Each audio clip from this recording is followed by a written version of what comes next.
Everyone. Welcome to Real Talk, our very first live stream of the new year. Happy New Year to everyone. Today, I am really excited to welcome Dave Carruthers, the CEO of Voxpopme, and we're going to be kind of taking a quick look back at 2020 and a look forward at 2021 as far as consumer insights. So welcome, Dave. Thanks for coming. Yeah, thanks for having me on the show. Excited to kick 2021 off with this live stream. Absolutely. I think for those of you in the consumer insights space who are familiar with Dave, maybe the biggest news of 2021 is no beard. So we're thrilled to be showcasing that in January here. Yeah, I really should have checked my calendar before I decided to shave it off at the weekend. But hey, here we are, new year, new me, and all that. And so yeah, excited for what's ahead. Awesome. Awesome. Well, great having you on. And so we are just going to kind of kick things off. And, really, I think first I'd love to hear kind of in your own words, like, how would you define consumer insights? What's your definition of consumer insights? Yeah, for sure. I think there's a lot gets banded around our industry about kind of what an insight is, and to me, I mean, I think it starts with kind of it's got to be something that's useful. It's got to be something that we can start making decisions around. Ultimately, we're looking for these insights to be able to build better books, create great brands, create compelling experiences that people want to keep coming back to. So I think often we have a tendency to want to kind of overcomplicate, and bring actually is the insight isn't all of the supporting data that gets us there. The insight should be able to be explained literally in one sentence. It should be something that's kind of succinct, simple to understand, but it should surprise you. It always surprises me how much repetitive work we do sometimes in this space where we're kind of not really bringing something surprising to life. We're essentially just confirming things that we've already known. And I think that's a challenge the industry's had for a long time. Is project nature we often have in the MR space. There's a whole body of work that's been done over months and years that often gets forgot because it's kind of sitting in a PowerPoint on someone's desk somewhere, or it's been forgotten about. So I think in 2021 we're going to see teams being a lot more efficient with the insights that they're looking for, and kind of trying to really discover, because I think with everything that's going on in the world right now, there's never been a more important time for insights as a function. Totally. Definition, the way you've defined it, that it needs to be simple, it needs to be surprising, but also something you can make decisions on. It's got to be actionable. That it's not just information for the sake of information. You're actually going to do something with it, which I think is really, really crucial. And so we can kind of take our look back at 2020, and Do we obviously have to? I thought we were trying to forget it. we are trying to forget it, but maybe Oh, we learned something. Maybe we learned something in 2020. So I think it would be beneficial for everyone to hear. But as we think about the kind of massive shift in business over the course of the year, like, how are companies doing this before a global pandemic and kind of everything changed, and how did COVID kind of impact companies getting those consumer insights? yeah, I think as an industry, we were already in a fairly aggressive stage of transformation. You were seeing us beginning to adopt a lot of technology, both on the quantitative and qualitative side of consumer insights. You were seeing a huge rise in investment in categories like experience management, and you can kind of you've seen that with the explosion of companies like Qualtrics and others in the space. So listening to customers is certainly kind of gaining traction, and becoming ever more important. What I would say is that kind of prior to to COVID. On the quantitative side, we've already kind of made that digital transformational shift. Surveys went online. We moved to mobile, although it still blows my mind that we talk about mobile research at conferences now. It's just, that is the medium, but there we go. But in the qualitative space, it really was in my opinion, lagging behind. There was still so much being done with, traditional focus groups, in person kind of IDIs, even kind of, shop along journeys and ethnography in home and that. It's like, hey, we're gonna put all these people in your home, just act natural. And really, I think what's some of those kind of in-person qualitative methodologies have probably been the biggest kind of seen the biggest impact of the current kind of COVID-19 situation, and it's kind of pushed a transformation, a much needed transformation, should I add, in that part of the industry. Yeah, absolutely. I hate to say it, but I kind of miss talking about mobile research at conferences, believe it or not. I'd give anything to get back to those conversations. Absolutely. But yeah, I think like what you said before about, the insights department being so crucial right now. And that was something that, we heard from some of our customers too, with, all of the changes that you mentioned in terms of methodology and how you actually capture those insights from consumers. But we also heard from, a lot of people in this space that the insights function was becoming that much more important than it was before, because understanding people, understanding brands, customers, and consumers was, a much bigger challenge than it ever had been. And a lot of the insights they were gathering, as you mentioned, were surprising. And so, that kind of maybe leads us into the next question I want to ask. With all the changes that happened in the world, people are working from home, learning from home, shopping differently. Like, how have we seen consumer behavior change? Yeah, I mean, so I'm going to use a word that everyone's sick and tired of hearing, unprecedented, as that seems to be the word we're bandying around these days as a kind of core focus. But I mean, yeah, I think that the more and more I speak to insights leaders, the more and more what we're seeing from them is they've become, there was this narrative ever since I've been in the industry over the last 8 years that market researchers had lost their voice at the table, their voice in the boardroom.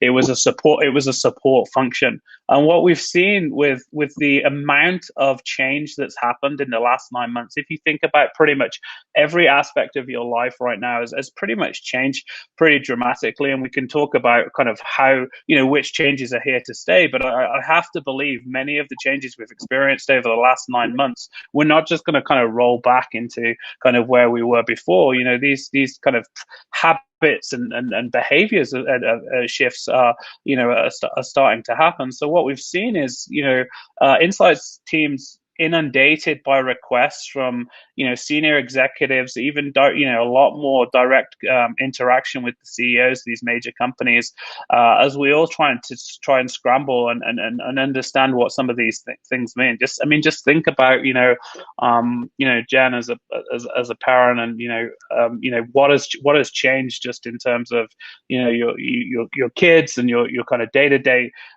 life and what that means, both in terms of from an education perspective, but think about the impact on just kind of all of the things that many of our customers are focused on. Just whether it's think about downtown metro areas, people not in offices. What does that impact? It impacts everything. It impacts bars, it impacts restaurants, it impacts retail, it changes snacking behaviors, it changes the cycle that people are working out in, how they're commuting, transportation patterns.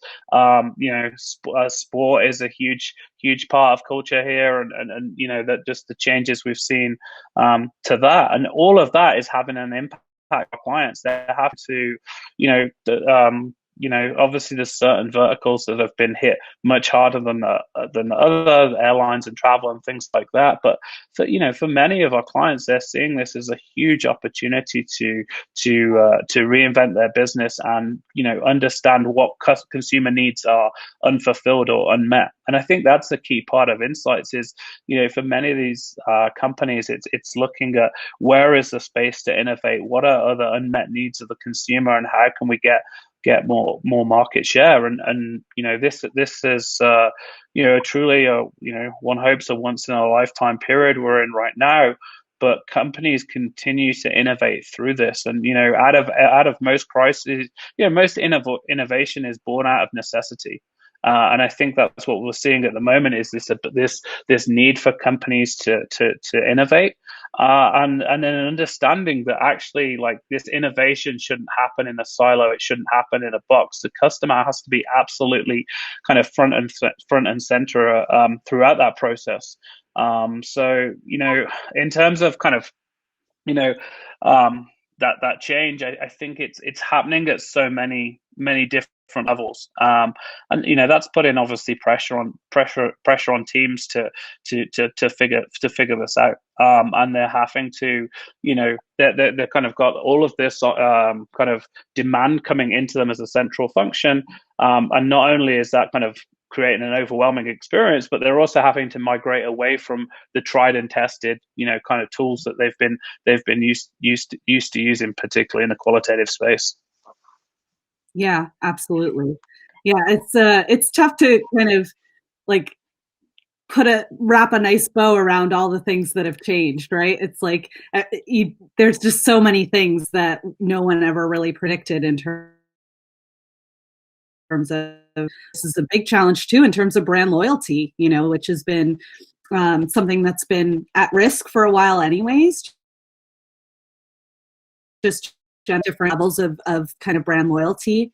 But certainly now, especially when we started to see a lot of supply chain issues and stuff like that, brand loyalty goes out the window, and that's a big challenge for a lot of our customers to understand that. And like you said, that innovation is coming from necessity, and that's definitely where we're at right now, is kind of understanding what those consumer needs are and how can brands meet them. Yeah, I think that point around brand loyalty has been under attack for the last 15 to 20 years, in my opinion. There's, as consumers, we have this mindset of abundance. We've got 97 flavors of Oreos we can choose for those not partial, but you know what I mean? We just have an abundance, and the cost to switch is so easy. Like, every time I go into a grocery store, I try and find 2 or 3 new products that I've not had before, just because this is that. I mean, I go shopping, my wife says that I'm the worst person to go shopping with ever, because I'm the guy that's going to pick everything up that's on the end of the aisle, out of interest. So you see what I mean, like, with the way everything's changing, people are defining new patterns for themselves, and how they're interacting with and this kind of time period where we're all kind of open to exploring new opportunities, I think. Yeah, absolutely.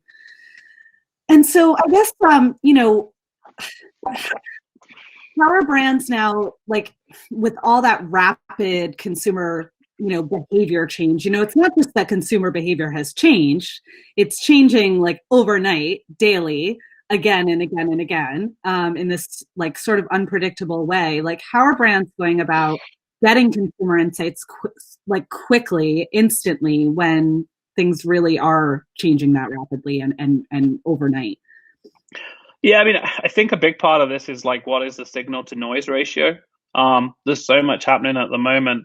Like, what is truly a temporary behavioral change, and what is more of a ongoing trend that we can actually see around. And I think that's been a big key area of focus for a lot of our clients, is actually trying to understand what is kind of a short term kind of knee jerk reaction to the situation that we were under. And I think if you think back to kind of March, April, And I remember us chatting, and well, in September this will all be away, and we can go to IAX in Austin in October rather than in April, and everything's going to be fine. And yeah, here we are, kind of 9 months on, and I think there's a lot of reasons to be hopeful with the progress with the vaccine and that rollout, but we're still going to be in this kind of co-active environment for the next 12 to 24 months.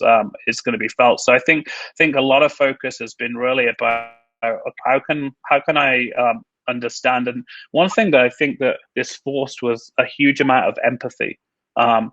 Just as a general kind of human trait, we're seeing us all, I would hope, be a lot more kind of empathetic, and brands really trying to understand what people are going through, and what they need at this time. So, from the functional side of things, clearly there was a big switch to how can technology help me stay close to consumers, and in this time, when all of my traditional kind of in person is been derailed. How can I still bring in that voice of the customer? How can I still have them delivering that message? And we've seen over the last 7 or 8 years at Voxpopme that the power that hearing the customer talk about something in the boardroom has, versus just your traditional 73% of people think this, or a copied and pasted quote on a slide.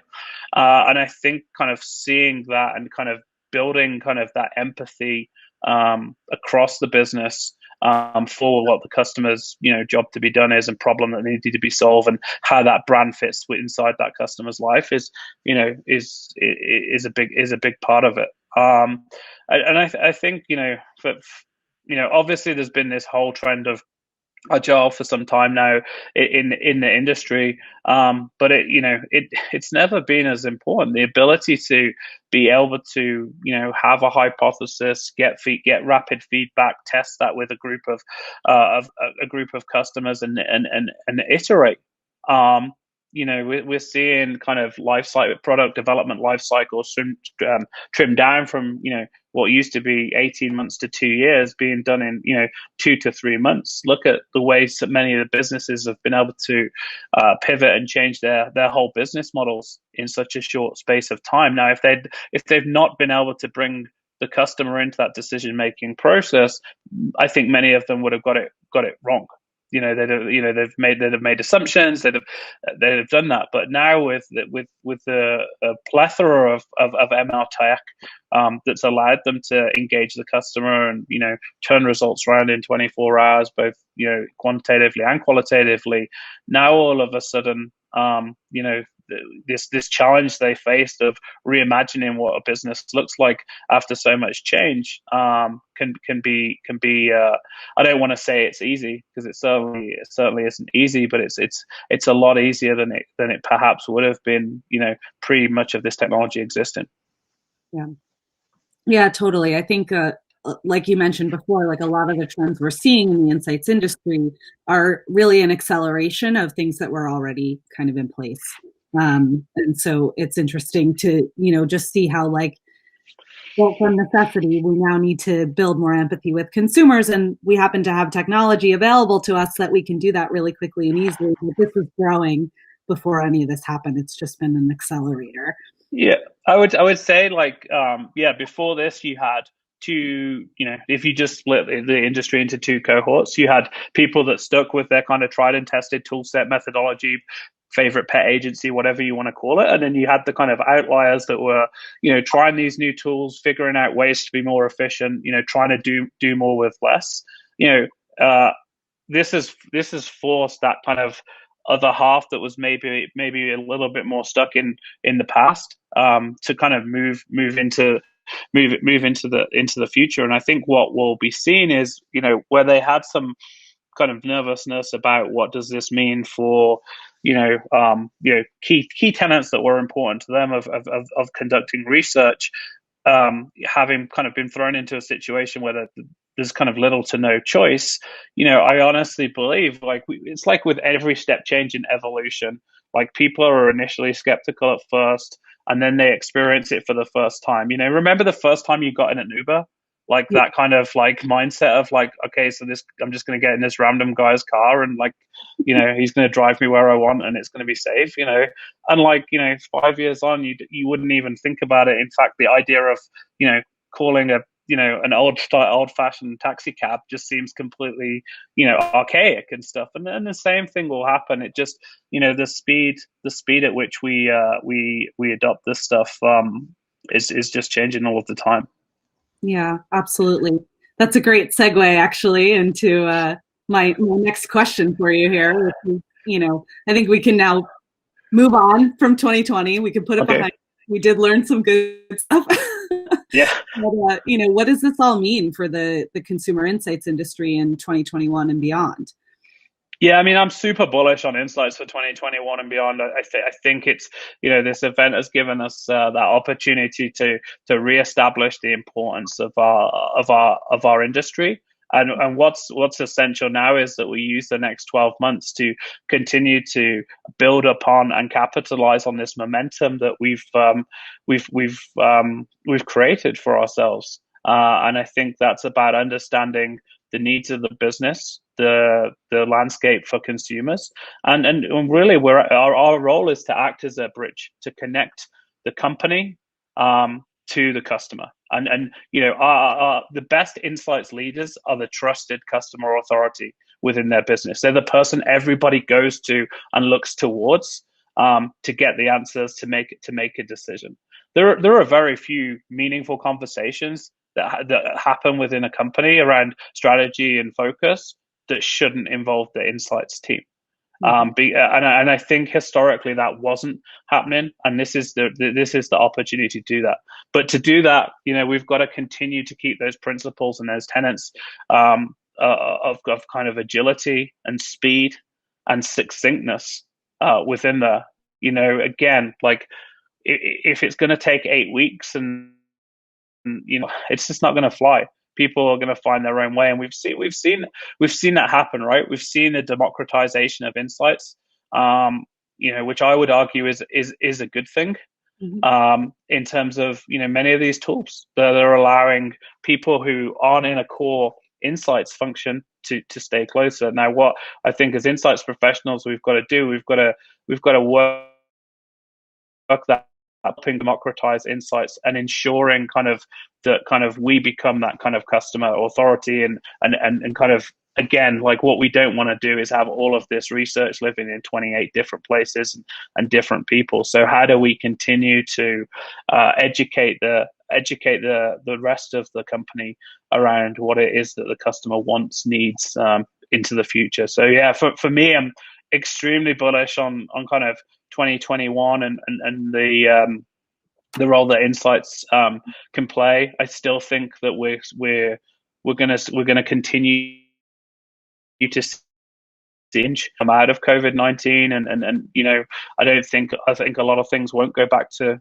I guess what we'd call the previous normal. And there will be opportunities for brands that are listening, and if you're truly listening, you'll find opportunities to innovate, opportunities to grow that brand loyalty, and to take market share away from your competitors. Yeah, absolutely. And to what you were saying before about hearing for years that, researchers and insights folks were feeling like they were losing their seat at the table.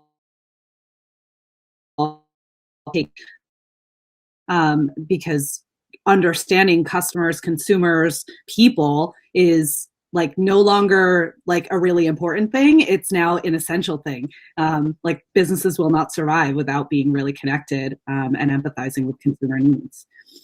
Yeah, 100%. I mean, it at this point, it's customer centricity is honestly table stakes. Yeah. And for any kind of senior executive or leader that doesn't get that, you're not going to be in the game for long. And I think if you look at the best companies, the ones that are kind of truly kind of growing and taking kind of market share and dominating their space, they all have customer centricity at the heart. They all involve the customer in the decision-making process. They're actively listening to conversations. They're actively engaging, but it's not.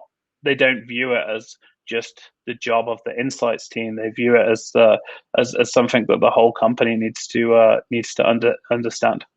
Yeah. Yeah, 100%. And so what would you say, how for those brands that are out there that maybe, aren't really doing a great job with customer centricity or insights isn't at the core of their business, how do they move to making consumer insights more of a priority? Like what advice would you give to those brands to kind of get insights at the core of decision making for their businesses? Yeah, I think let's be honest, it's a relatively small industry. So I think there's a lot of great shining examples of people who are getting this right. You only have to look at the speakers that were at our Virtual Insights Summit this year and some of the other major conferences. To see those insights leaders that are making a difference and those brands that are doing well. So my first step would be to reach out and to talk to some of these people at brands that are doing it. What I've found from this community is people are very open to help and talk and discuss, and they want to share best practices and things like that. So I would definitely start there, and then I'd think about if you're looking to design the insights organization for the future, understanding what does that tech stack look like, what does that stack of tools look like, because I think what we've seen is a shift from what used to be a agency stack of, oh, we have these 9-10 agencies that we work with, to actually we have these 2 or 3 agencies that we work with, but these 7 to 15 technology tools that enable us to be more efficient. So I think that's the thing that the best in class have in common. They have a insights leadership that has that kind of that mindset of kind of growth, agility, and is a champion for the role of insights within a company. And then secondly, like, they've kind of got their shit together in terms of like what are the tools they need to use to do that. They kind of they when I look at the people that have done it, I think Michelle Gensley at Mars is a great example of how she completely digitally transformed their entire department. It started from kind of the ground up with like, okay, actually we need tools that are fit for purpose. If we're going to be everything the business actually needs us to be, it starts with having the right people with the right mindset and giving them the right tools to get their job done effectively. Mm-hmm. Yeah, absolutely. And you're right. We have seen a lot of really good examples of that. And so it's not hard to learn from how people have really done it successfully. I think some of that, internal buy-in is really crucial. And I hear that over and over from, and that was something that we've seen with some of the people who have done that really well, is that the rest of the company really believes in what they're doing and what they're trying to change. And that change management can be a big hill to climb, especially with some of these larger organizations. But yeah, there's a lot of examples of people who have done it really well. Yeah, I think as you put it, I don't want to undermine the challenge that change management can be. It's not something that's easy to drive forward, but it is something that if you get it right, the results are kind of exponential in terms of the kind of impact that it can have on the business. So again, kind of building out a framework that enables you to kind of set out your vision for the role of insights within your organization, what tools you need to do that. And then think more about, again, how is this data consumed? What we see with Voxpopme is the output that we've focused on with being video, and creating almost snackable content for executives that they can kind of consume.